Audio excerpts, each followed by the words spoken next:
يَا أَيُّهَا الَّذِينَ آمَنُوا إِذَا نُودِيَ لِلصَّلَاةِ مِن يَوْمِ الْجُمُعَةِ فَاسْعَوْا إِلَىٰ ذِكْرِ اللَّهِ وَذَرُوا الْبَيْعَ ۚ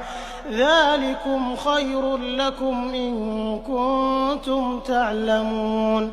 فَإِذَا قُضِيَتِ الصَّلَاةُ فَانتَشِرُوا فِي الْأَرْضِ وَابْتَغُوا مِن فَضْلِ اللَّهِ وَاذْكُرُوا اللَّهَ كَثِيرًا لَّعَلَّكُمْ تُفْلِحُونَ وَإِذَا رَأَوْا تِجَارَةً أَوْ لَهْوًا انفَضُّوا إِلَيْهَا وَتَرَكُوكَ قَائِمًا